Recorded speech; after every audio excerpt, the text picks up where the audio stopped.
respiratorio tiene una peculiaridad. La peculiaridad es, en la mayoría de los casos, usted administra las medicaciones por vía oral o por vía intravenosa. En el caso del aparato respiratorio, usted puede administrar drogas por vía inhalatoria, o sea que las drogas sean inhaladas con la respiración y que se depositen en la vía aérea. Esta terapia consiste fundamentalmente en la utilización de aerosoles. Los aerosoles son una solución que tiene partículas sólidas de tamaño muy pequeño, en general entre 1 a 10 micrones, y que están suspendidos en líquido. Usamos esta terapéutica inhalatoria para humidificar la vía aérea, también la utilizamos para facilitar la eliminación de la expectoración, de la eliminación del moco, y podemos usarla también para la administración de drogas. La ventaja que tiene la administración de drogas por vía inhalatoria es fundamentalmente que usted puede utilizar una menor dosis y que la acción terapéutica es más rápida y está dirigida con más precisión en el aparato respiratorio, y en general, cuando usted administra drogas por vía inhalatoria, tiene menos efectos adversos sistémicos. Eso se ve sobre todo mucho con los corticoides. Los corticoides inhalatorios tienen muchos menos efectos adversos que los corticoides sistémicos. Por supuesto, también el uso de drogas en forma de aerosoles, o por nebulización, o por polvo seco para inhalar, tiene también algunas dificultades. Una de las dificultades es que el porcentaje de droga que alcanza la vía aérea es un porcentaje pequeño. Se calcula que entre un 10 a un 20% de la dosis que vos le das llega al tracto respiratorio inferior, o sea, llega a los bronquiolos. También es difícil calcular cuál es la dosis media que un paciente va a necesitar. En el caso de los aerosoles vamos a ver que hay pacientes que tienen dificultad para coordinar los movimientos de la mano con la inhalación, porque el paciente tiene que poner la mano, apretar el aerosol y en ese mismo momento inhalar la medicación. Eso puede ser dificultoso, por ejemplo, en un paciente añoso, en un paciente con Parkinson. Y otro factor no menor es que los médicos y los enfermeros tienen muy pocos conocimientos sobre el manejo de las drogas inhalatorias. Entonces ahí tenemos un problema importante que tiene que ver con la mala formación de médicos y enfermeros en la utilización de las drogas inhalatorias. ¿Cómo podemos administrar una droga inhalatoria? La forma tradicional es a través de una nebulización. En la nebulización usted tiene una pipeta de vidrio, en esa pipeta de vidrio usted coloca 3 centímetros de solución fisiológica y le agrega después determinada cantidad de la medicación que usted quiere nebulizar. Puede ser salbutamol, puede ser bromuro de ipratropio. La droga que usted quiera nebulizar, usted se la agrega a los 3 centímetros cúbicos de solución fisiológica. La ventaja que tiene la nebulización tradicional es que la droga puede penetrar un poquito más profundamente que con los aerosoles. Usted tiene que hacer la nebulización hasta que se consuma totalmente la solución fisiológica. Y en general es un procedimiento que se prefiere en los pacientes que están internados. Pacientes que están internados se utiliza mucho la nebulización, utilizando como factor de nebulización el oxígeno. A veces en los pacientes con EPOC que no pueden recibir oxígeno, podemos nebulizarlos con aire comprimido. A veces la solución fría, la solución fisiológica fría, puede inducir broncoespasmo. En ese caso hay que utilizar una solución entibiada o agua destilada entibiada. Después tenemos los nebulizadores ultrasónicos. Nebulizadores ultrasónicos son más caros. Es un aparato que genera un tren de ondas de sonido ultrasónico, y ese tren de onda de sonido ultrasónico es lo que provoca que el burbujeo de la solución y el que permite generar una nube para que se produzca la nebulización. En los nebulizadores ultrasónicos, la nube suele ser una nube mucho más densa, se permite esto que penetre las partículas en suspensión hasta bronquiolos de tamaño bastante pequeño. Después tenemos los inhaladores dosificadores. Los inhaladores dosificadores son lo que la gente llama aerosoles. Los aerosoles se utilizan para dar drogas a nivel bronquial y también se pueden utilizar inhaladores para la administración nasal. Esto es importante porque algunas drogas que se usan para el asma se usan para la rinitis alérgica. La rinitis alérgica y el asma son la misma enfermedad. La única diferencia es que el que tiene asma tiene la enfermedad en los bronquios y el que tiene rinitis alérgica tiene la enfermedad en los senos paranasales. Pero usted no puede usar un aerosol nasal para la administración a nivel del bronquio. Básicamente porque los aerosoles nasales tienen partículas de mayor tamaño y para que la medicación llegue al bronquio, usted necesita partículas mucho más pequeñas. En estos aerosoles, la droga suele estar diluida en una solución alcohólica mezclada con un producto que se llama propelente, que es el que hace que el aerosol funcione. Es el mismo mecanismo que cuando usted usa un aerosol de desodorante. Es exactamente lo mismo. Usted tiene el desodorante diluido en un propelente. Siempre antes de usar el aerosol, el paciente tiene que agitar el envase. Tiene que agitar el envase para que se mezcle bien la droga con el propelente. Porque si no, usted le está dando una dosis menor. Hay pacientes que tienen dificultades en el uso de estos aerosoles, sobre todo porque tienen dificultades en la coordinación entre la mano que aprieta el aerosol y la inhalación. El paciente debe inhalar cuando está saliendo la droga del aerosol y se administran por la boca. Los aerosoles tienen una pérdida de droga muy importante que se pierde por su efecto, porque es droga que se pierde en el medio ambiente o es droga que queda depositada en la boca, y entonces la cantidad de droga que llega al bronquio es el 10%. Para mejorar la cantidad de droga que llega a la vía aérea, se han inventado dos dispositivos. Un dispositivo que se llama espaciador. El espaciador es una especie de tubo que cuando usted aprieta el aerosol, queda una nube en este tubo y usted después inhala directamente del espaciador. Eso permite una mejor técnica y que el paciente reciba una dosis mayor. También en los chicos se usa mucho lo que se llama la cámara de contención. Es una cámara donde usted aprieta el aerosol y recién cuando el chico inspira, se abre una válvula y permite que el medicamento pase a los bronquios. Con estos dispositivos, o sea, con los espaciadores y con la cámara de contención, usted logra que una cantidad mayor de droga llegue al pulmón. Se calcula que mejora la llegada en un 10 a un 15%. Y finalmente llegamos a los dispositivos. Es lo mismo que la aerocámara, sí. En pediatría se la llama aerocámara, es lo mismo. La cámara de contención o aerocámara. Y finalmente llegamos a los nuevos dispositivos que se llaman inhaladores de polvo seco.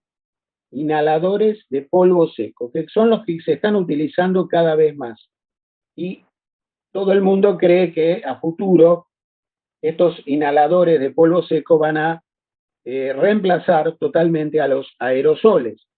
En los inhaladores de polvo seco, usted tiene el remedio que usted le va a dar al paciente viene en unas pastillas, y usted girando el frasco, rompe la pastilla, provocando que la pastilla pase a ser como un polvito, y ese polvito usted lo inhala con la propia fuerza respiratoria. O sea, usted se lo pone en la boca y inhala ese polvito. Esos son los inhaladores de polvo seco, que son los que más se están utilizando. Tienen la ventaja de que usted no requiere que usted tenga una coordinación entre la mano y la inspiración, como ocurre con los aerosoles. Bueno, hecha esta explicación, entonces tenemos nebulizador común, nebulizador ultrasónico, aerosoles con extensiones que lo que se llama la aerocámara, o cámara de contención o expansores, y finalmente los inhaladores de polvo seco. He hecho esta introducción sobre las drogas respiratorias, que era necesaria, porque si no usted no entiende nada. Vamos a hablar ahora de cada grupo de drogas. Vamos a empezar hablando de los broncodilatadores adrenérgicos. Broncodilatadores adrenérgicos.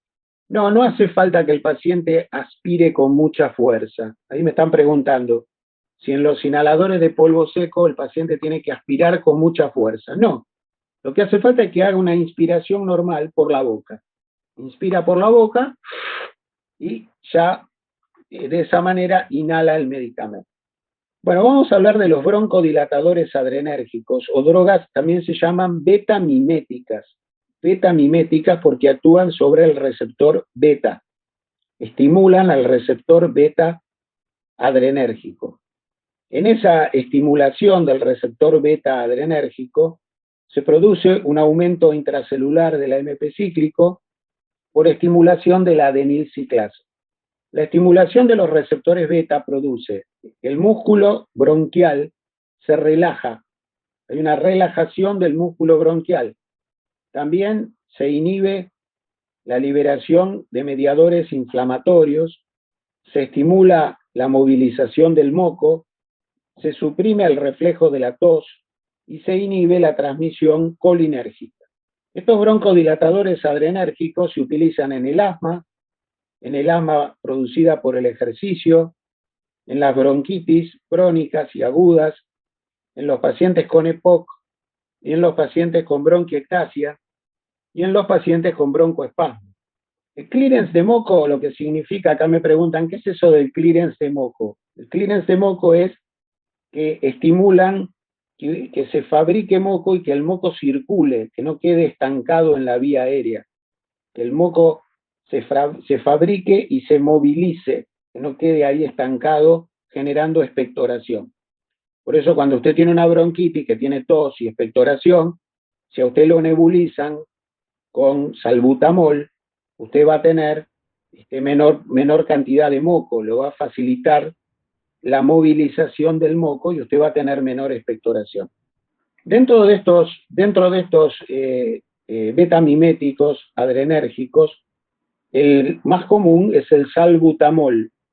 En los libros americanos van a encontrar que la llaman a veces albuterol. Es la misma medicación. Salbutamol o albuterol es la misma medicación. En general, se vende en solución para nebulizar. Entonces usted pone solución para nebulizar de salbutamol. Se puede vender también en comprimidos, en aerosoles y en polvo seco para inhalar. Cuando usted le da a un paciente salbutamol, el efecto empieza en 5 a 10 minutos y dura más o menos el efecto unas 6 horas, alcanzando su pico máximo a la hora. El nombre comercial del salbutamol que más utilizamos en la Argentina es el Ventolin. Le debe sonar de algún familiar o algún hijito que le dieron Ventolin en algún momento para nebulizarse. El nombre comercial es el Ventolin. Acá me dice que en Brasil se llama Aerolin. Bueno, parecido. Ventolin, Aerolin, medio parecido. Esto es un betamimético de acción corta. Es un betamimético de acción corta.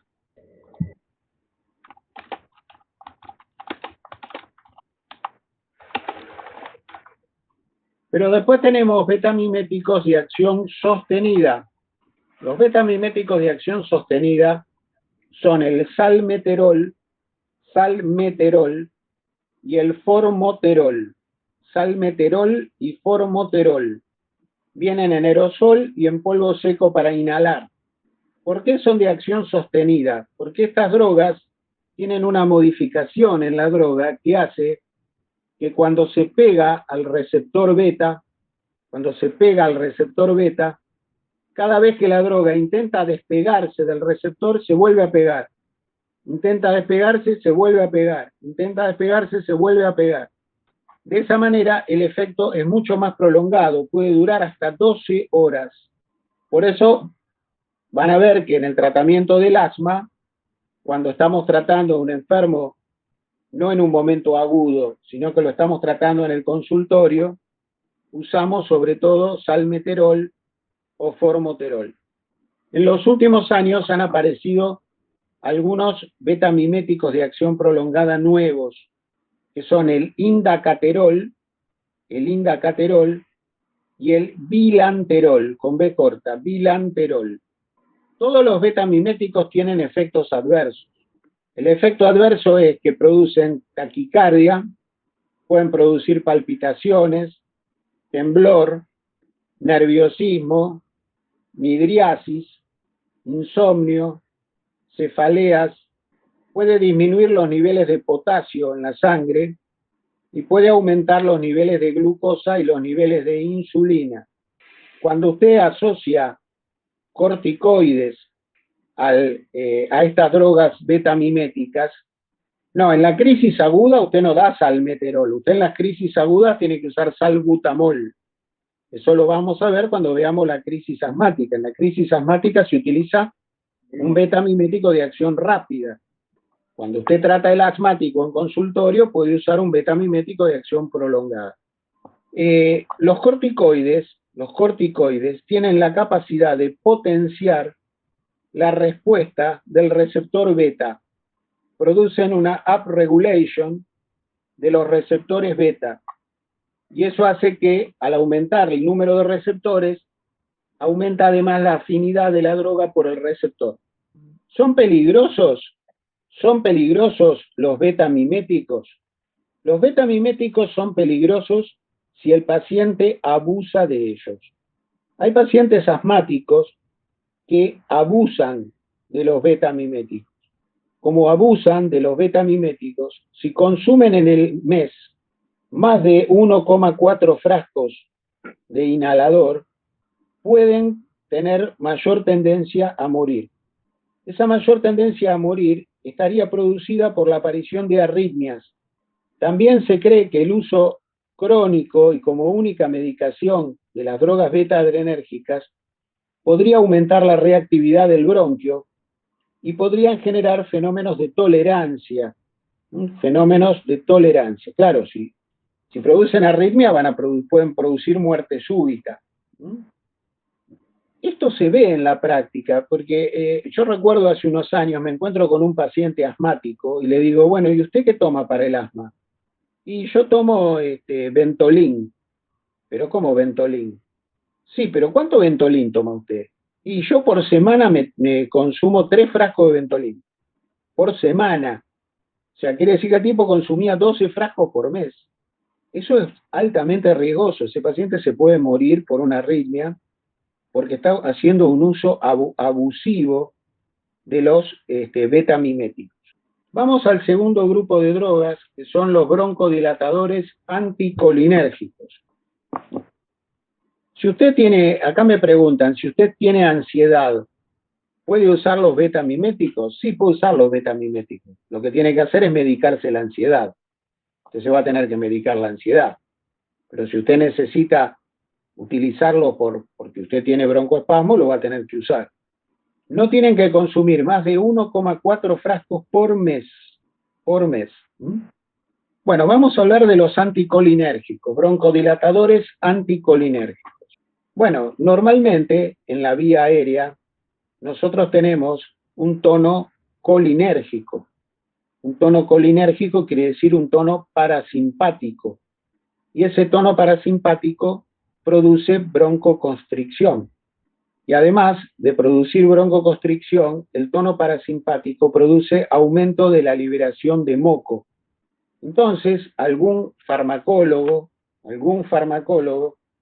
se le ocurrió decir, bueno, podemos bloquear los receptores colinérgicos, sobre todo los receptores que se llaman M3, y al bloquear esos receptores M3, vamos a inducir la aparición de broncodilatación y vamos a inhibir la secreción de moco. Estas drogas se empezaron usando en el EPOC, se utilizan en el EPOC descompensado, y también se empezaron a usar también en los pacientes con asma, en los pacientes con bronquiectasis. La primera droga de este grupo, la droga madre de este grupo, es el bromuro de ipratropio. Bromuro de ipratropio. Ipratropio. El bromuro de ipratropio, el efecto broncodilatador es lento, tarda 1 a 2 horas en aparecer. Y en general, dura el efecto más o menos entre 6 horas, 8 horas. Se lo puede administrar por nebulización o por aerosol, puede producir boca seca, puede disminuir el tránsito digestivo, puede producir faringitis. Hay que usarlo con cautela en pacientes que tienen glaucoma y en pacientes que tienen hipertrofia de la próstata, porque pueden producir retención urinaria. Se lo utiliza también a nivel nasal para el tratamiento de la rinitis. Después del bromuro de ipratropio, salió al mercado el bromuro de oxitropio, que es parecido al anterior, muy parecido, bromuro de oxitropio. La droga que vino a revolucionar un poquitito los anticolinérgicos es el bromuro de tiotropio. El bromuro de tiotropio actúa en 2 receptores muscarínicos, actúa en el M1 y en el M3, y tiene la ventaja de que su efecto dura 32 horas, porque es una droga que se disocia lentamente del receptor. Se vende en inhaladores de polvo seco, se utiliza en los pacientes con EPOC y se administra una sola vez por día. Han salido al mercado últimamente dos nuevas drogas anticolinérgicas inhalatorias. Uno es el bromuro de glicopirronio, y el otro es el bromuro de aclidinium. Son también drogas que se venden en polvo para inhalar y tienen una acción prolongada. Los anticolinérgicos en los pacientes asmáticos son útiles sobre todo para el broncoespasmo nocturno, porque hay pacientes asmáticos que tienen broncoespasmo durante la noche y ese broncoespasmo nocturno tiene que ver con la acción vagal, el tono vagal parasimpático predominante durante el sueño. Entonces, si usted le da a la noche un anticolinérgico, usted consigue que el paciente no tenga ataques asmáticos cuando está durmiendo. Si usted da en forma conjunta, lo cual se hace en muchos casos, sobre todo en los pacientes con EPOC, usted le quiere dar un beta-mimético con un anticolinérgico, si usted le da las 2 drogas, le tiene que dar primero el beta-mimético y después el anticolinérgico. ¿Por qué? Porque el beta-mimético actúa más rápido y el anticolinérgico actúa más lentamente. Hay un capítulo dentro de las drogas neumonológicas que habla de lo que se llaman asociaciones medicamentosas con broncodilatadores. ¿A qué nos referimos con asociaciones medicamentosas? Son asociaciones donde se asocia una droga adrenérgica con una droga colinérgica o se asocia una droga adrenérgica con un corticoide inhalatorio. En general, estas son una vez que usted ya tiene al paciente asmático, que usted lo conoce y usted sabe cuánto utiliza de cada droga, usted puede utilizar combinaciones entre un corticoide inhalado y una droga beta-mimética, o puede usar combinaciones entre un corticoide inhalado con una droga anticolinérgica. Ahí tienen los nombres y las combinaciones más habituales. Está el Symbicort, que es uno que se usa bastante, que es budesonide con formoterol. Está el Ceretide es salmeterol con fluticasona, también se lo utiliza bastante. El Ventide, que es salbutamol con beclometasona. Entonces tienen distintas marcas comerciales. ¿Vamos bien hasta ahora? ¿Quieren hacer alguna pregunta? No, profe, vamos bien. Como ven, van a tener que estudiar farmacología y van a tener que saber muy bien las medicaciones, ¿no? Creo que eso es bastante claro. Doctor, yo tengo una pregunta. Sí, dígame. ¿El tema de las dosis, las vamos a tener que saber o únicamente, digamos, los nombres y la acción y eso? Las tiene que saber. ¿Cuándo las va a estudiar si no? Sobre todo de las patologías más frecuentes. Yo no le voy a tomar la dosis de una patología exótica, pero del asma, del EPOC, de la insuficiencia cardíaca, la tiene que saber. Porque usted qué le va a decir a la enfermera, dele teofilina. Y la enfermera va a venir a decir, ¿cuánta le doy? ¿Cuánta teofilina le doy, doctora? Usted tiene que saber, por lo menos de las patologías de todos los días. ¿Mm? ¿Alguna otra pregunta? ¿Dudas? ¿Vamos bien hasta ahora? ¿Se entendió que podemos broncodilatar con drogas adrenérgicas, de acción rápida salbutamol, de acción lenta salmeterol, formoterol, indacaterol, bilanterol? Podemos broncodilatar con anticolinérgicos, bromuro de ipratropio, de acción corta, de acción más prolongada, bromuro de tiotropio y los nuevos bromuros que han salido al mercado. Profe, una consulta. Sí, ¿Estas medicaciones pueden estar contraindicadas con otras medicaciones? Y sí, depende de lo que usted, de otras patologías usted pueda tener. En general, es muy raro que tenga contraindicación. Por ejemplo, los anticolinérgicos, si el paciente tiene glaucoma, usted no le puede dar un anticolinérgico porque le va a agravar el glaucoma. Eso es una contraindicación.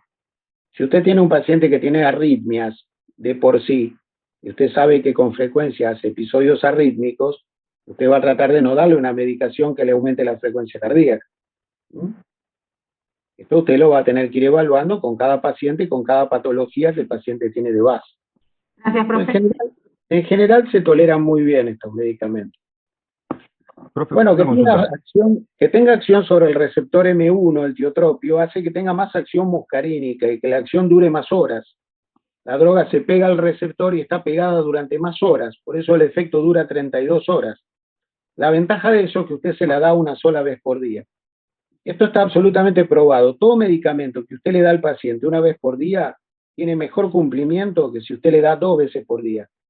Y mejor cumplimiento si usted le da 3 veces por día. O sea, cuanto menos veces por día usted le da una medicación, más fácil es que el paciente cumpla con la indicación. Vamos a los corticoides inhalatorios. Corticoides pregunta. Inhalatorios. Sí. ¿Esto, la asociación de medicamentos, se da cuando la crisis asmática es más severa o simplemente para que el paciente adopte, como yo dijo usted, tomarla una sola vez? Escúcheme. Sí. Su respuesta indica que todavía no estudió crisis asmática, porque en la crisis asmática se usa salbutamol o bromuro de ipratropio separados. Sí. Las combinaciones se utilizan solo en el asma en consultorio cuando usted ya tiene clarito, qué más o menos qué dosis va a requerir el paciente, y entonces en vez de darle las drogas por separado, usted dice, vamos a ser más prácticos, le damos las 2 drogas juntas. ¿Sí?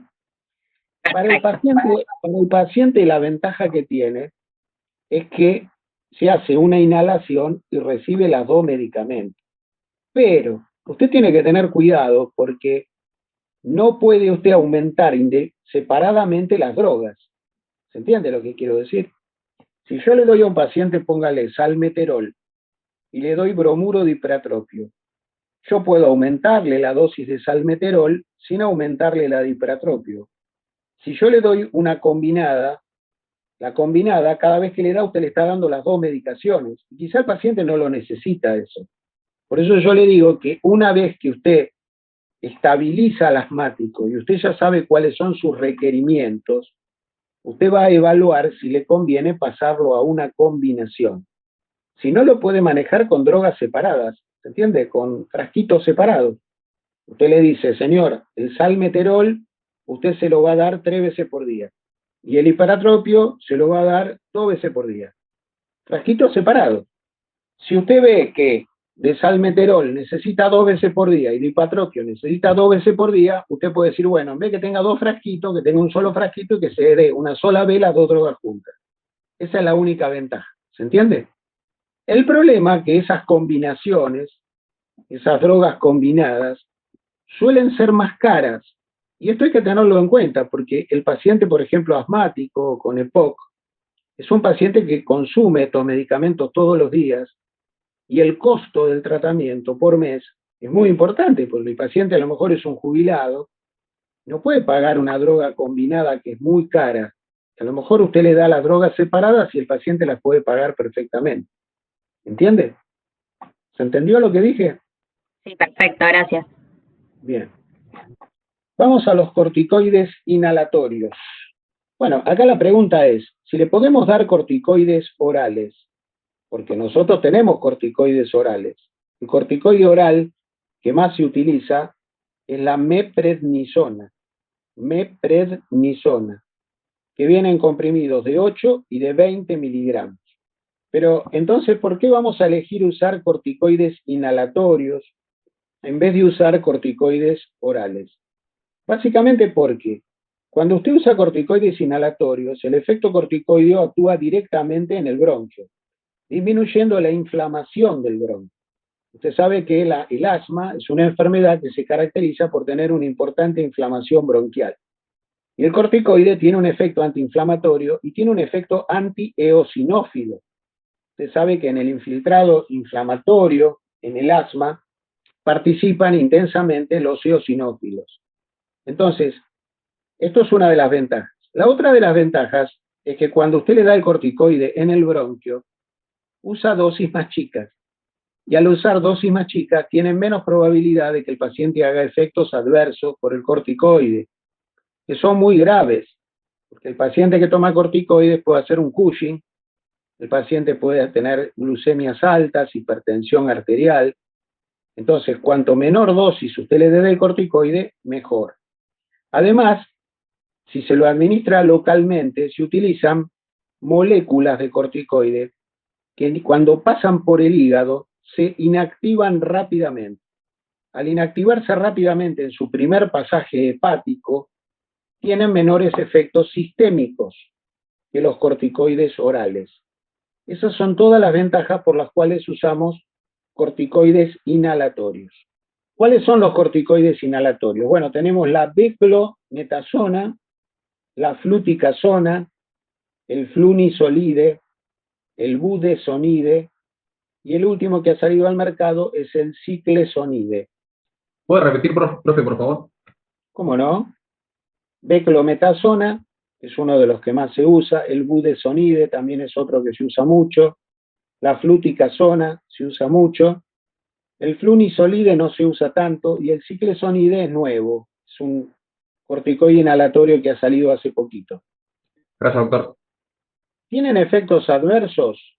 Sí, pueden tener efectos adversos. Hay que tener cuidado. Si usted pasa de la administración de un corticoide oral a un corticoide inhalado, porque el paciente, si usted le estaba dando una dosis alta de corticoide oral y usted lo pasa a un corticoide inhalado, puede el paciente hacer una insuficiencia suprarrenal. Usted sabe que cuando usted le da a un paciente corticoides exógenos, usted está bloqueando el eje hipotálamo-hipófiso-adrenal, y entonces, al pasar de un corticoide oral a un inhalado, al darle menos dosis, el paciente puede hacer una insuficiencia suprarrenal. Otro efecto adverso que pueden tener es que se produzcan candidiasis orales o aspergilosis oral.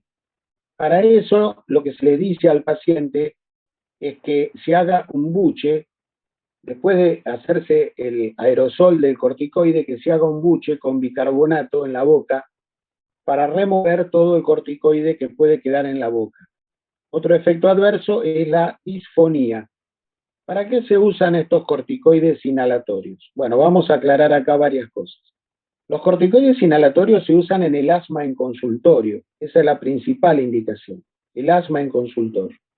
Cuando usted tiene una crisis asmática, se usan corticoides intravenosos. Se usan corticoides inhalatorios en la crisis asmática. En el EPOC está discutido el uso de los corticoides inhalatorios. Usted tiene que, vamos a estudiar, cuando estudiemos EPOC, los pacientes que tienen mucha bronquitis crónica y poco enfisema, o sea, aquellos pacientes con EPOC a predominio bronquitis crónica y que tienen poco enfisema, se pueden beneficiar del uso de los corticoides inhalatorios. Pero para eso usted tiene que probar con la espirometría que el paciente con el corticoide inhalatorio que usted le está dando mejora el BEF1. Si usted con el corticoide inhalatorio mejora el BEF1, le sigue dando el corticoide inhalatorio. Si no mejora el BEF1, es preferible que no le dé corticoide porque el corticoide le va a provocar como efecto adverso una disminución de la masa muscular y ese paciente necesita masa muscular para respirar adecuadamente. Entonces, solamente en los casos en los cuales usted prueba con espirometría que el paciente se beneficia a nivel bronquial con el corticoide inhalatorio, en ese caso le pone corticoide inhalatorio al paciente con EPOC. ¿Con esto escuchan bien? Sí, profe. Sí, profe. Con esto terminamos el capítulo de los corticoides inhalatorios. Vamos a los expectorantes y mucolíticos. Expectorantes y mucolíticos. Esto tiene que ver con el manejo del moco. El moco es fabricado en el bronquio por las células caliciformes del epitelio, por las células de Clara y por las glándulas submucosas, serosas y mucosas que están en la submucosa del epitelio respiratorio. El moco tiene una cierta actividad antibacteriana, mantiene el calor del aire inspirado, humidifica la vía aérea y el moco es transportado por las cilias del epitelio respiratorio. Recuerde usted que el bronquio tiene un epitelio pseudo estratificado ciliado. También dijimos que el estímulo parasimpático aumentaba la secreción de moco. Una persona sana produce 100 mililitros de moco por día. El moco contiene además inmunoglobulinas, inmunoglobulina A, inmunoglobulina G. Eso a usted lo protege de las infecciones respiratorias. ¿Qué podemos usar para mejorar el moco en pacientes que tienen mucha flema? Bueno, se puede utilizar agua en babos calientes. Yo me acuerdo, nuestras abuelas nos ponían con una especie de sábana, con agua, con una especie de palangana con agua caliente y nos decía que inhaláramos el agua caliente. Esa era una manera de humidificar, aumentar la humidificación de la vía aérea. Se puede hacer lo mismo también con nebulizaciones. A veces hay enfermedades que tienen moco muy espeso, por ejemplo la enfermedad de Sjögren. Esos pacientes pueden requerir humidificadores del aire ambiental para aumentar la humedad del aire que respiran, justamente para que las secreciones no sean tan adherentes. La solución salina en nebulizaciones puede ser utilizada para también fluidificar el moco. Después tenemos una droga que es la acetilcisteína. La acetilcisteína. Esta es una droga que rompe puentes disulfuros del moco, disminuyendo la viscosidad y disminuyendo la elasticidad del moco. Se la utiliza en pacientes que tienen broncoespasmo, en pacientes que tienen bronquitis, pacientes que están con bronquitis bacterianas o bronquitis virales, para mejorar la fluidez del moco. Como efecto adverso pueden producir náuseas y vómitos. Muchos médicos lo usan, es el Acemuc. El nombre comercial es el Acemuc. Otra droga que se utiliza para mejorar el moco es la llamada dornasa alfa. La dornasa alfa es una adeneasa y se usa exclusivamente en pacientes que tienen fibrosis quística. Estos pacientes que tienen fibrosis quística tienen un esputo muy espeso. Señorita, la mucoviscidosis es lo mismo que la fibrosis quística. Es la misma enfermedad. La mucoviscidosis o fibrosis quística son pacientes que tienen un moco muy espeso, adherente. Entonces se forman tapones de moco y esos tapones de moco facilitan que el paciente haga neumonías a repetición y esas neumonías reiteradas van destruyendo el parénquima pulmonar. Lo vamos a estudiar cuando hablemos de fibrosis quística, que es la enfermedad genética más común del mundo y es la enfermedad genética que produce más trasplantes de pulmón. En estos pacientes se utiliza la dornasa alfa, justamente para degradar el moco y hacer que el moco sea más fluido. Después, otra droga que se utiliza para hacer que el moco sea más fluido es el ambroxol. Y después hay algunas sustancias naturales que se utilizan para mejorar la fluidez del moco. Ahí el que más se utiliza es el eucalipto. Yo me acuerdo cuando era chico, mi abuela nos hacía en agua bien caliente hojas de eucalipto. Claro, vos cuando inhalás el eucalipto te produce una broncodilatación y una fluidez del moco que te descongestiona toda la vía aérea. Después tenemos drogas que facilitan la expectoración, drogas que hacen que el moco sea más fluido y facilite la expectoración. Ahí tenemos la bromexina, es la droga que más se utiliza, es una droga que despolimeriza los mucopolisacáridos del moco y favorece o estimula que el moco se vuelva más acuoso. La bromexina se puede usar hasta 3 veces por día, viene en cápsulas y se puede usar también en nebulización. Ahora vamos a explicar un concepto muy importante que yo quiero que usted se lo grabe para toda la vida. En el libro usted va a ver que hay a veces conceptos que están recuadrados o que están puestos con color más oscuro. Por supuesto que todo lo que está recuadrado y todo lo que está con color más oscuro es porque es más importante y usted lo tiene que saber. Porque yo justamente recuadro algo para llamarle a usted la atención, diciéndole, mirá, esto es importante, esto es relevante, esto le tenés que dar pelota. ¿Mm? La pregunta es esta. Es muy común que vos tengas un cuadro de vías aéreas superiores, tenés tos, flema, expectoración verdosa. Viene el médico a tu casa y te da un antibiótico, asociado a un expectorante. En general te suelen dar una amoxicilina o una amoxicilina IBL asociada con ACEMUC, acetilcisteína. Eso es un disparate y no tiene ninguna razón de ser. ¿Por qué? Porque el problema de que usted tiene tos, tiene flema, y usted sigue teniendo tos y sigue teniendo flema, no se resuelve con drogas que aumenten la expectoración y hagan que usted expectore más. Eso se resuelve con drogas que disminuyan la inflamación del bronquio. Usted lo que necesita es broncodilatadores, necesita nebulizaciones con Ventolin. Si usted se nebuliza con Ventolin, el bronquio se dilata, al dilatarse el bronquio usted tose, la flema sale y se acabó el problema. Entonces, en estos pacientes donde la vía aérea está inflamada, usted el énfasis lo tiene que poner en la broncodilatación, porque si usted broncodilata el bronquio, consigue que la flema salga hacia afuera sin necesidad de darle al paciente drogas expectorantes.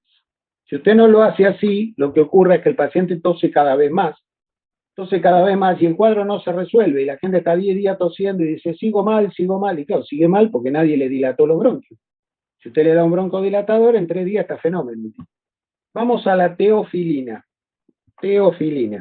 Profe, una pregunta.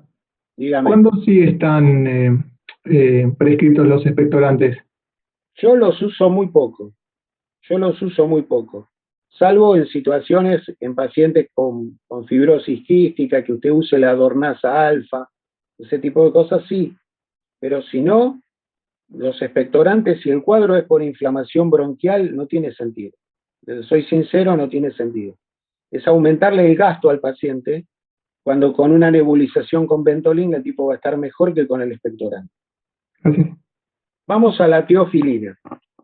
La teofilina es una droga que hace más de 50 años que se está usando.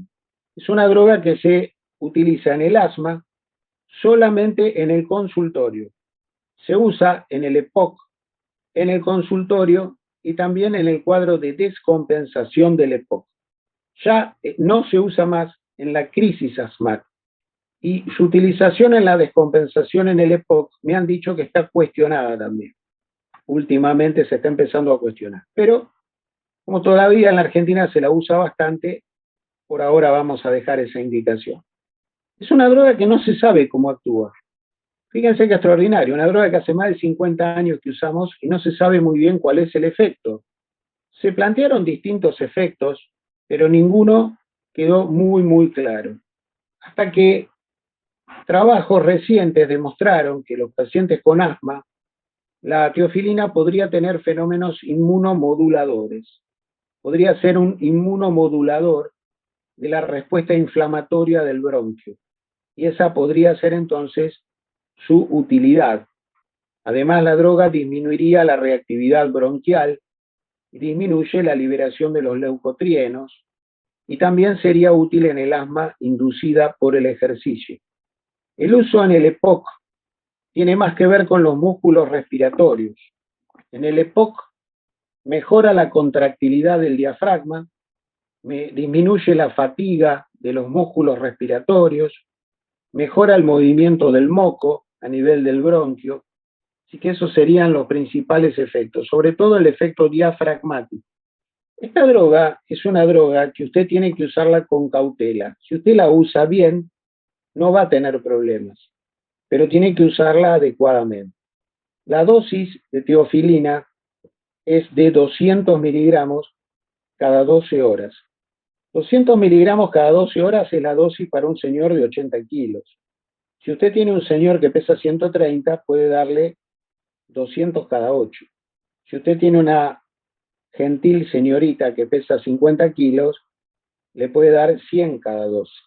O sea, la dosis está en relación al peso del paciente. Hay un nivel terapéutico óptimo plasmático que oscila entre 10 a 20 microgramos por mililitro. 10 a 20 microgramos por mililitro es el nivel óptimo plasmático. Si usted tiene cifras por arriba de esas en el plasma, empiezan a aparecer los efectos adversos. ¿Cuáles son los efectos adversos? Bueno, tenemos primero las manifestaciones digestivas, náuseas, vómitos, dolor abdominal, diarrea. También pueden aparecer manifestaciones cardíacas, arritmias, sobre todo arritmias supraventriculares y ventriculares. A nivel renal, la droga tiene un efecto diurético, produce poliuria, actuando en el túbulo contorneado proximal. Y los efectos más graves son cuando ya los niveles de la droga son muy elevados, son los efectos tóxicos a nivel neurológico, donde da cuadros de excitación psicomotriz, insomnio, temblor, y pueden llegar a las convulsiones. Son convulsiones difíciles de tratar con drogas anticonvulsivantes. Entonces hay que tener cuidado con la dosis que usted le administra al paciente. Les voy a contar un caso para que vean. Me llama una paciente a la casa para que vaya a ver al papá. El papá 91 años. Viejito de 91 años que pesaba 50 kilos. El viejito, llego, me lo encuentro, era un viejito que yo lo conocía, era más bueno que Lassi, y me lo encuentro con un cuadro de excitación psicomotriz, queriendo romper todo, con diarrea, taquicardia, sensación nauseosa. Entonces le digo a la hija, ¿qué pasó? ¿Qué tomó?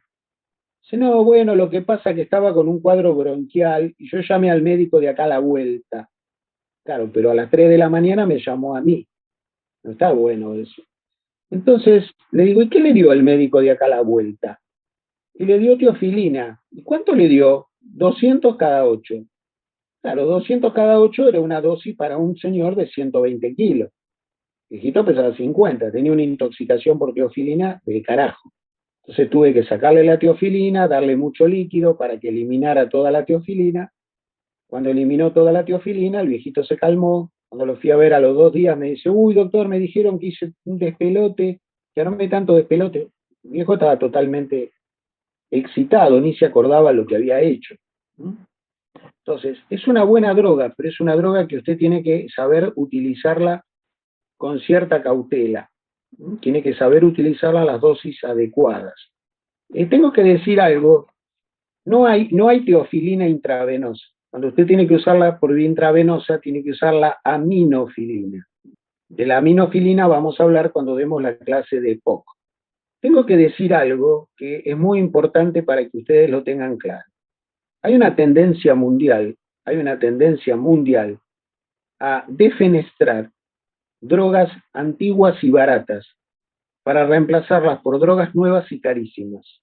Esto es muy complicado, porque si yo te doy a vos teofilina para el asma, una cajita de teofilina vale 60 pesos, 80 pesos. Si yo no te doy teofilina y tengo que darte una medicación más moderna, te vas a gastar 3.000 pesos. Entonces hay que tener cuidado porque los laboratorios tienden a coaptar los consensos internacionales y volcar los consensos internacionales hacia el uso de drogas cada vez más caras, cada vez más sofisticadas y cada vez menos al alcance de países pobres como el nuestro o como los de América Latina. Entonces les pido que sean cautelosos, porque la teofilina es una droga que nos sirvió durante más de 50 años para tratar asmáticos. Entonces yo no veo la razón por la cual haya que defenestrarla. Hay que saberla usar bien, a la dosis adecuada, y para eso hay que saber farmacología. Eso es otra cosa que yo he notado. Los médicos jóvenes tienden a que las drogas que son un poquito enquilombadas, no, mejor no la uso porque es enquilombada. Y no es así. Lo que hay que hacer es estudiarla como corresponde, saber cómo se usa y usarla. Entonces tienden a usar drogas que son a lo mejor más modernas, que tienen menos quilombo, sí, pero que salen 5 veces más caras. Entonces, esas cosas hay que tenerlas en cuenta por el bien del paciente. Ahí me preguntaba uno por qué el paciente mejoró dándole líquido. Mejoró dándole líquido porque la teofilina se elimina por vía renal.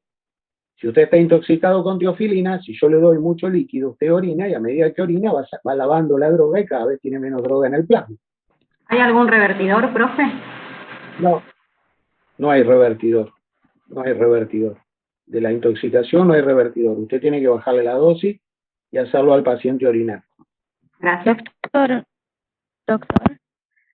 Sí. ¿Alguna pregunta? Una consulta. La dosis de la teofilina. Sí, ¿qué pasa con la dosis? No, yo me confundí, me mareé. La dosis es 200 cada 12. Ah, bueno. Por eso para un paciente que pesa 80 kilos. Sí. Si tengo una chica que pesa 50, yo le doy 100 cada 12. Si tengo un gordo que pesa 120, le doy 200 cada 8. La dosis Sí. tiene que ver con el peso. ¿Sí? Sí. Bueno, gracias. Muy bien. ¿Alguna otra pregunta hasta ahora? No, profe. Bueno. Otra droga, vamos a otro grupo de drogas, que es el cromoglicato disódico. Cromoglicato disódico. El cromoglicato disódico es una droga que se saca de una planta. Se la utiliza en la prevención del asma, inducida por el ejercicio, en la rinitis alérgica y en las conjuntivitis alérgicas. El problema que tiene esta droga es una droga antiasmática, antialérgica. La droga estabiliza la membrana del mastocito. El mecanismo de acción es estabilización de la membrana del mastocito. Eso evita que el mastocito se degranule y evita que el mastocito libere histamina. La histamina es uno de los mediadores de la respuesta inflamatoria en el asma. Hay que dejar claro que el cromoglicato no es un broncodilatador, no se usa en los episodios agudos, es una droga exclusivamente preventiva. No se la usa mucho en adultos, realmente se la usa poco, se la usa más en niños. Ustedes dirán, ¿por qué se usa poco, doctor? Y porque es un incordio. Es un incordio porque hay que darla 4 veces por día. Entonces es una droga que usted tiene que usarla 4 veces por día. Es raro que un paciente adulto que está trabajando en una oficina el tipo tenga tiempo 4 veces por día para tomar una medicación. La droga viene en comprimidos de 100 miligramos para usar por vía oral, también viene en solución nasal, en colirio para los ojos, para la conjuntivitis alérgica, eso se usa, en aerosol dosificador, en ampollas para hacer nebulizaciones y también viene en cápsulas de polvo seco. Es muy buena para el asma inducida por el ejercicio, muy buena para el asma inducida por el ejercicio. No me voy a detener en el nedocromil sódico, que es parecido al cromoglicato, porque nedocromil no hay en la Argentina. Vamos a las drogas que modifican las vías de los leucotrienes. Los leucotrienes son sustancias que inducen broncoespasmo y son justamente uno de los inductores del broncoespasmo en los pacientes asmáticos. Las dos drogas que más se utilizan son el Zafir-Lucast, Zafir con Z, Zafir-Lucast, y el Montelukast. En la Argentina, Zafir-Lucast, que yo sepa, no hay. La que usamos nosotros en la Argentina es el Montelukast. El Montelukast es una droga que se administra por vía oral. En general se utilizan 10 miligramos por la noche. Es una droga que tiene una eficacia similar a la de la teofilina. Es muy buena para el manejo del asma nocturno. También es muy buena para el asma inducida por el ejercicio. Y también es muy buena para el tratamiento de los pacientes con rinitis alérgica. Cuando la rinitis alérgica no mejora con corticoides inhalados, se puede usar como segunda elección el Montelukast. El nombre comercial del Montelukast es el Singulair. Singulair. Singular. Se usa 1 por día a la noche. Son comprimidos de 10 miligramos. Dentro de los efectos adversos, puede producir aumento de las transaminasas hepáticas. Por eso se aconseja hacerle un control al paciente con hepatograma. Puede producir náuseas, diarrea y dolor abdominal. Quiero aclarar una cosa. El Montelukast no inhibe a los leucotrienos. El Montelukast inhibe al receptor donde actúan los leucotrienos. No es lo mismo. Quiere decir que usted fabrica leucotrienos como siempre. Lo que está inhibido es el receptor bronquial sobre el cual los leucotrienos actúan. Hago esta salvedad porque hay otra droga que es el Sileutón, con Z, Sileutón, que este sí es un inhibidor de la síntesis de los leucotrienos. Pero es una droga que acá en la Argentina no hay y en el mercado realmente no se la ha utilizado mucho. Se utiliza mucho más el Montelukast. Cuando ustedes vayan a estudiar el capítulo de asma, manejo del asma en consultorio, usted va a ver que en el manejo del asma en consultorio se empieza con los corticoides inhalatorios y si el paciente no responde adecuadamente a los corticoides inhalatorios, el segundo paso es el agregado de cromoglicato o de teofilina o de Montelukast. Una de las 3 drogas, no le va a dar las 3 juntas. Entonces, si yo tengo un paciente asmático que viene a mi consultorio, yo empiezo con corticoides inhalatorios, 2 veces por día o 3 veces por día. Si el paciente no responde a esos corticoides inhalatorios, el paso que sigue sería decirle, bueno, corticoide inhalatorio con teofilina, o corticoide inhalatorio con cromoglicato, o corticoide inhalatorio con Montelukast. En general, en adultos usamos poco el cromoglicato, así que le queda a usted 2 opciones: darle corticoide inhalatorio con teofilina o darle corticoide inhalatorio con Montelukast. Si hace la combinación con teofilina, es mucho más barato. Ahí la pregunta que me acaba de hacer revela que usted no me escucha, porque usted me pone, ¿cuál es el otro inhibidor de la síntesis de leucotrienos? Y yo le acabo de decir que el Montelukast no inhibe la síntesis del leucotrieno, inhibe al receptor sobre el que actúan los leucotrienos. Y esto se lo voy a tomar el día del examen. La otra droga, además del Montelukast, es el Zafir-Lucast, con Z. Zafir-Lucast. Hasta donde yo sé, no hay en Argentina Zafir-Lucast. Hay solo Montelukast. Profe, yo pregunté el nombre del otro para no confundir. El otro que inhibe la Sí, síntesis es el sileutón, sí, con muchas Z, gracias. sileutón. Ese tampoco hay acá. Ahora estábamos con el asma en consultorio. Entonces, el primer paso usted le da corticoides inhalatorios. No responde, corticoides inhalatorios con teofilina o corticoides inhalatorios con Montelukast. Si a pesar de eso el paciente no responde, el tercer paso es el agregado de los beta-miméticos. Doctor, una preguntita última. Ahí le va a agregar salmeterol o formoterol. Sí, ¿qué me quiere preguntar? No, Safir-Lucas era 10 miligramos. El Safir-Lucas, no, 10 miligramos es el Montelukast. El Safir-Lucas vienen comprimidos de 20. Eso era. Porque tengo el libro de mi hermana que es un poco viejo y decía 20 el Safir-Lucas. Sí, 20 el Safir-Lucas, 10 el 10 Montelukast. está bien. Bueno, Gracias. llega un momento que cuando usted no puede ya manejar al asmático con la combinación de corticoides inhalados, teofilina o Montelukast y drogas beta-adrenérgicas, y usted usa cada vez dosis más altas y el paciente sigue sin responder, ese paciente se ha transformado en un asmático severo. Se aconseja que los asmáticos severos los maneje el neumonólogo.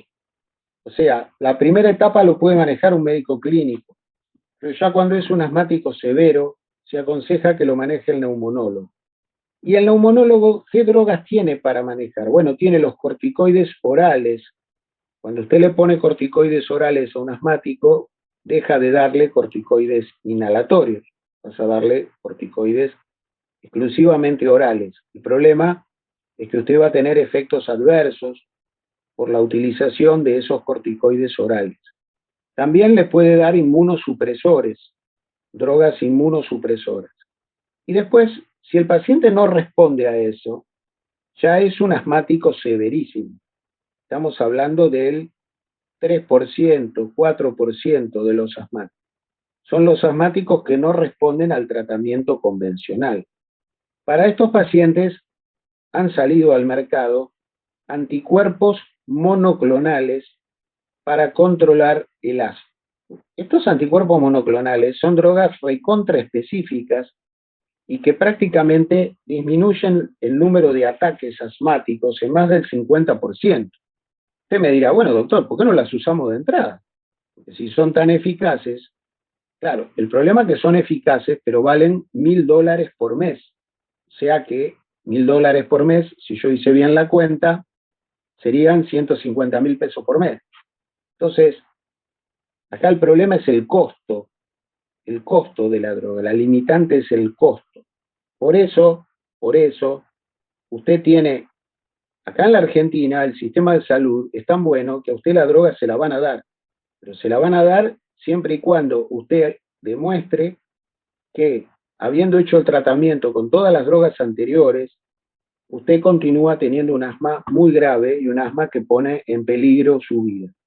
En esos casos, sea a nivel hospitalario, sea a nivel obra social o sea a nivel prepago, le van a dar a usted la medicación. ¿Cuáles son esos anticuerpos monoclonales?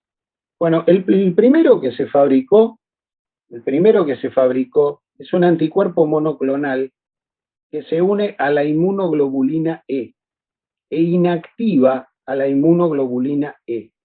¿Por qué es tan importante esto? Bueno, porque en el asma, cuando es un asma alérgico, los pacientes tienen niveles elevados de inmunoglobulina E, y esos niveles elevados de inmunoglobulina E son los que reclutan a los eosinófilos y producen infiltrados inflamatorios de eosinófilos en la vía aérea y reclutan mastocitos y basófilos, y son todas estas drogas las que liberan los transmisores como la histamina, las prostaglandinas, los leucotrienos, que terminan produciendo el broncoespasmo. Entonces, esta droga, el primer anticuerpo monoclonal es el omalizumab, con Z, omalizumab. Los alumnos me dicen, ¿por qué las drogas tienen nombre tan sofisticado? Bueno, aparentemente porque el primero que diseñó drogas como anticuerpos monoclonales, aparentemente era un hindú, Entonces le puso nombres que para los hindúes son muy simpáticos, pero para nosotros son imposibles. Entonces la droga se llama omalizumab. Es un anticuerpo monoclonal que se une a la inmunoglobulina E circulante y hace que la inmunoglobulina E se neutralice. Se utiliza en pacientes con asma muy severa, disminuye los ataques asmáticos, disminuye las internaciones, mejora la espirometría, permite que el paciente asmático no tome corticoides o tome dosis mucho más bajas de corticoides. La dosis de la droga se determina en función de los niveles de inmunoglobulina E. Se da 0,016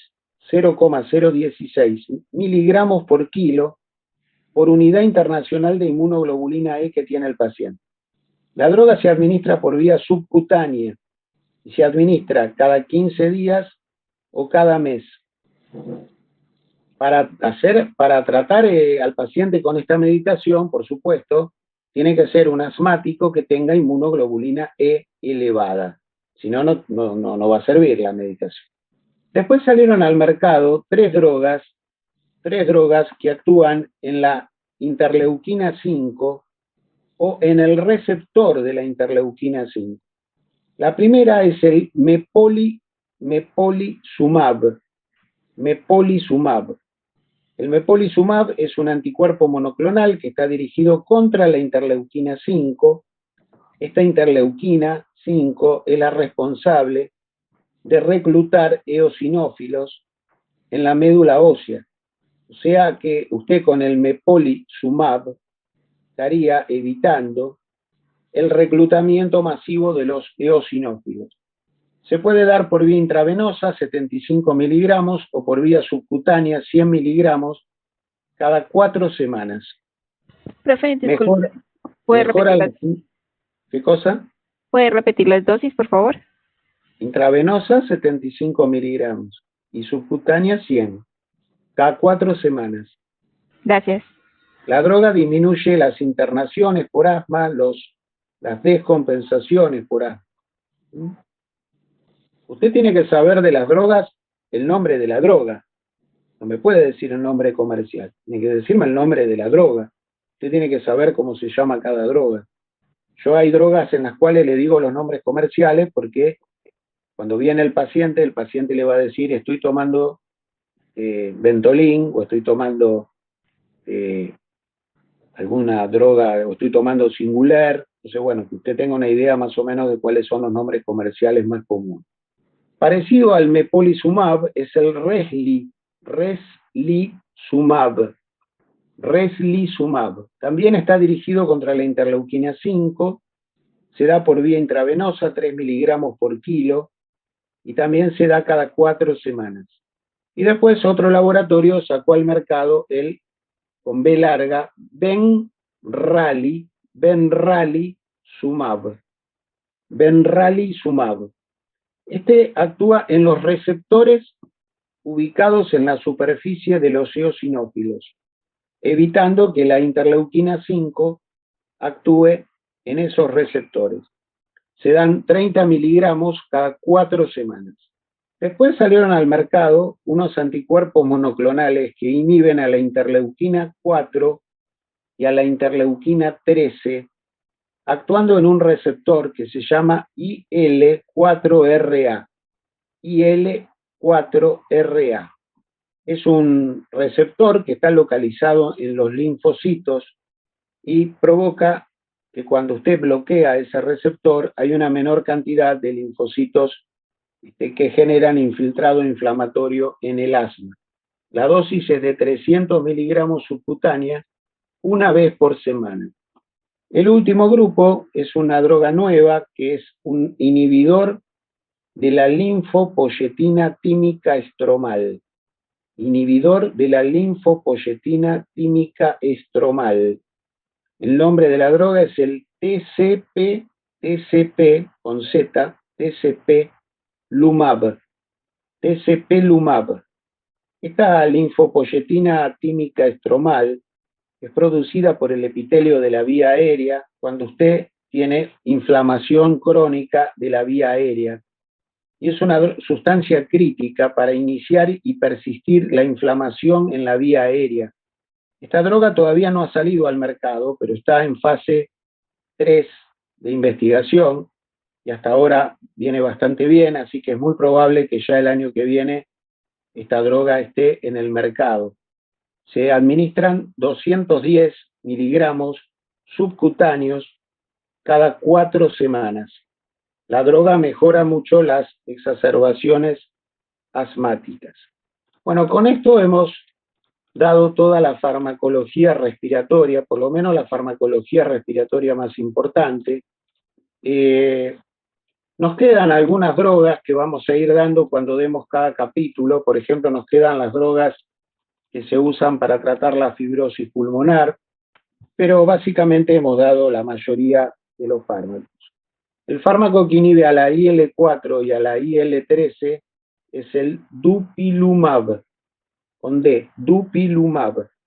Se imagina que se lo voy a preguntar en el choice eso. Le voy a preguntar cuál es el anticuerpo monoclonal que actúa a nivel de tal cosa, y usted me va a tener que decir cuál es. ¿No? Es una linda pregunta para el choice. El benralizumab se une al receptor del eosinófilo donde actúa la interleuquina 5. Ese es su mecanismo de acción. Bueno, no sé si quieren preguntar algo, si les quedó claro que esto es importante, que tienen que saber bien la farmacología, que les vamos a preguntar la farmacología, les vamos a preguntar los tratamientos, les vamos a preguntar los efectos adversos. ¿Alguna duda? ¿Alguna cosa que quieran preguntar? Yo quiero preguntarle una cosa. Dele. Si tiene el programa del año de este año, Sí. y yo estoy usando el programa del año pasado y vi que hay unas clases que no se dieron. Es el mismo. Hay algunas clases que no se dieron. Que porque, no sé, porque empezamos después, si eso se va a dar o si lo vamos a dar seguido. Yo aclaré en la clase del día martes que debido a que empezamos las clases 15 días después, no íbamos a hacer clase de repaso de la semiología. Damos por sentado que usted sabe disnea, tos, expectoración, cianosis y todo lo que tiene que ver con la semiología respiratoria. De hecho, está en el libro, si usted lo quiere leer, lo lee. Y si no, lo lee de los libros de semiología que usted debió haber estudiado el año pasado. Nosotros vamos a dar por sentado que usted sabe semiología, porque usted cursó semiología, así que tiene que saber semiología respiratoria. Está bien, ese era la duda igual. Bien. Gracias. Temario vamos a dar todo el temario del año pasado y seguramente más teórico de lo habitual, porque estamos dando 5 teóricos semanales. Así que vamos a dar a la larga vamos a dar más todavía. Ahí me preguntó una chica qué pasaba con el tratamiento crónico cuando es un asmático muy severo que toma corticoides, inmunosupresores. ¿Qué pasa cuando usted le agrega estos anticuerpos monoclonales? Bueno, lo ideal es que al ponerle el anticuerpo monoclonal, usted le pueda suspender el corticoide sobre todo. Lo que más nos preocupa, el inmunosupresor se lo va a tener que dejar, pero lo que más nos preocupa es el corticoide, porque el corticoide le trae muchos efectos colaterales por la interferencia con la glándula suprarrenal. El paciente se pone Cushing, tiene osteoporosis, fracturas, hipertensión, estrías en el abdomen, jiba de búfalo, cara de luna llena, hirsutismo, un desastre.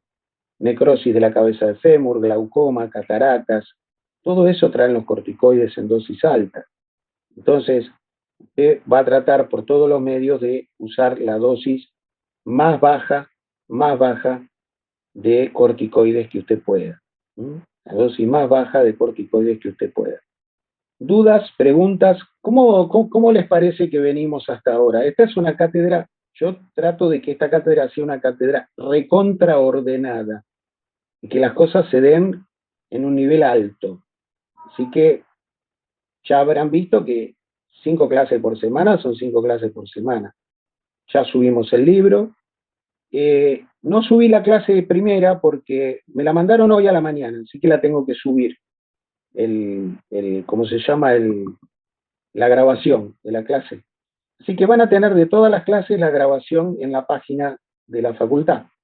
Eso es muy bueno porque si alguno trabaja o alguno tiene alguna dificultad para escuchar alguno de los teóricos, bueno, usted lo puede escuchar en el momento en que usted tenga ganas, se pone en su casa y no se escucha, en vez de escuchar Queen, nos escucha a nosotros.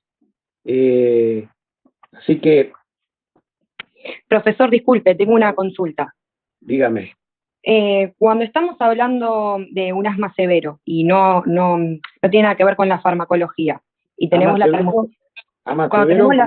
termoplastía bronquial, ¿qué se opta por hacer? Consultorio. Disculpe. Asma severo en consultorio. Bueno, asma severo en consultorio usted tiene varias cosas. Puede hacer corticoides, inmunosupresores, puede hacer la termoplastía bronquial. La termoplastía bronquial es un método que usted le hace una endoscopía y en la endoscopía usted utiliza una especie de aparatito que se calienta a alta temperatura. Se vio que cuando usted apoya ese aparatito en el bronquio a alta temperatura, eso provoca que el bronquio, la capa de músculo del bronquio, disminuya. Al disminuir la capa del bronquio, disminuye el broncoespasmo. La termoplastía se hace por endoscopía, se hace en general en 2 veces, en 3 veces, se hacen primero los lóbulos inferiores y después en una última vez se hacen los lóbulos superiores. El efecto aparentemente está bueno, tiene algunos efectos adversos, puede producir hemoptisis, puede tener algunas complicaciones.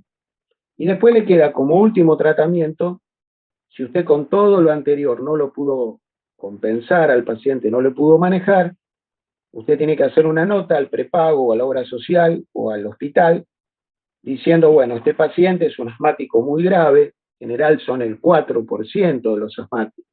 O sea, usted tiene, de 100 asmáticos, usted tiene, póngale un 70%, y usted lo puede manejar perfectamente bien con corticoide inhalatorio teofilina y betamimético o corticoide montelukast y betamimético. Si un 70-80% usted lo puede manejar con esas 3 dosis. Le quedan un 20%. El 20% que le queda va al neumonólogo. El neumonólogo le va a agregar o corticoides, inmunosupresores, termoplastía o monoclonales. ¿Cuántos llegan a los monoclonales? Más o menos el 4%. O sea, 1 de cada 4. De cada 100, 4 llegan a requerir los monoclonales, que son carísimos, vale $1.000 por mes. Pero esos pacientes lo tienen indicado y realmente son drogas muy eficaces. Yo les dije a los alumnos, a lo mejor dentro de 50 años, no usamos más betamiméticos, no usamos más nada y usamos monoclonales de primera elección, pero porque claro, pasaron 50 años y los monoclonales van a salir 3,50 pesos, no van a salir $1.000. Dentro de 50 años van a salir 3,50 pesos. Cuando los monoclonales salgan 3,50 pesos, seguramente usted va a empezar el tratamiento con monoclonales, directamente, porque son las drogas más específicas. Si yo le digo a usted, mire, usted le da el omalizumab y le bloquea la inmunoglobulina E, es una droga recontra específica. Si yo le digo, mire, le damos tal otro y usted le bloquea la interleuquina 5 y eso hace que no tenga broncoespasmo, son las drogas más específicas. Entre paréntesis, recordar que los anticuerpos monoclonales los descubrió el doctor Milstein, un argentino que le dieron el premio Nobel, que lo corrieron de Argentina por ser zurdo y que terminó, lo echaron a bastonazos en la noche de los bastones largos, la dictadura militar de Onganía, y terminó en Londres ganando el premio Nobel para la Argentina, porque él nunca se nacionalizó. Y le dijeron, doctor Milstein, usted descubrió los anticuerpos monoclonales, se puede llenar de plata, tiene que patentar esto, porque todos los que usen anticuerpos monoclonales de forma diagnóstica o terapéutica le van a tener que pagar patente. Y el doctor Milstein dijo, de ninguna manera, yo dono los derechos de mi descubrimiento a la humanidad. Hay gente honesta. El doctor Milstein creo que ya se murió, en la Argentina tiene un hospital, que era el viejo hospital francés, al que le han puesto el nombre de César Milstein, pero bueno, me parece que es importante que le diga a ustedes que hay gente honesta en este país y que hay gente inteligente y que ha hecho aportes científicos de un valor impresionante, como los anticuerpos monoclonales. Bueno, ¿alguna pregunta de funcionamiento, de alguna duda? ¿Está todo clarito? No, profe, bien claro. El libro, ya les dije a todos, está en la página, así que no les voy a contestar los 90 mails que me llegaron, porque el libro está en la página, lo bajan de la página y ya está. La semana que viene yo les doy clase el día martes, 1:30, supongo que de neumonía. Vamos a empezar a hablar de neumonía. La doctora Moraes les va a dar la semana que viene POC, y supongo que el doctor Bertín les va a dar cáncer de pulmón y algún otro tema, que todavía no elegí, pero cáncer de pulmón seguro. ¿Está? Gracias, profe, por avisar. Escuchen, mire que tiene que estudiar 12 horas el sábado y 12 horas el domingo. Lo haremos. Lo haremos. El sábado usted se levanta a 8 de la mañana, estudia de 8 a 10, a las 10 se va a dar una vueltita, pasea el perro, después de 10 a 12 come algo, después de 2 a 4 se da una vueltita en bicicleta, después de 4 a 6 y termina de estudiar a las 8 de la noche. Después de las 8 de la noche, sábado a la noche, no se estudia porque trae cáncer. Estudiar el sábado a la noche produce cáncer. Sábado a la noche no se estudia. Pero domingo, 10 de la mañana, culo en la silla, hasta las 12, ravioles, 2 de la tarde, culo en la silla hasta las 4, vueltita por la plaza, de 4 a 6, estudio, termino de estudiar a las 7 de la noche, después de las 7 de la noche veo el partido o salgo con mis amigos. Esa va a ser su vida durante todo el año, va a ser un año donde usted va a estar localizable siempre, siempre va a estar en su casa estudiando. Así que todo el mundo va a saber dónde usted va a estar. ¿Está claro, no? Ese va a ser el año. Sí, profe, gracias. Gracias por la sinceridad. Los días de semana van a estudiar 8 horas. Los fines de semana, 12. ¿Está claro? Sí, profe, está bien. No sé si se dieron cuenta que yo no uso PowerPoint. No uso PowerPoint porque lo tengo en la cabeza el PowerPoint. Si yo a los 60 años lo puedo tener en la cabeza, usted a los 22 lo tiene que tener 10 veces más que yo, porque a mí me falla un poquito, ya me empieza a fallar un poquito la memoria. Pero usted tiene 20 años, usted no le falla nada. ¿Está? Acá me hace una aclaración, me dice, voy a terminar todo atrofiado. Eso es muy interesante lo que usted acaba de decir. Este año usted tiene que hacer actividad física, porque si usted está 8 horas sentado estudiando, se atrofia todo. Entonces usted cada 2 horitas tiene que hacer ejercicio. O se va a caminar, o se va a dar una vuelta, o se va a andar en bicicleta, o hace 20 flexiones, pero tiene que hacer ejercicio. Porque si no se destruye, es lo que usted acaba de decir. Bueno, señores, nos vemos la semana que viene, el martes, damos la clase, creo que el doctor Bertini les dio ayer a ustedes de nuevo, así que ya esta semana termina conmigo. El lunes retoman con Bertini, y el martes retoman conmigo, que vamos a hablar de neumonía. Bueno, profe, muchas gracias. Buen fin de para todos. Gracias. Igual a Gracias, profe. Chao. Buen fin de profe, hasta luego. Gracias.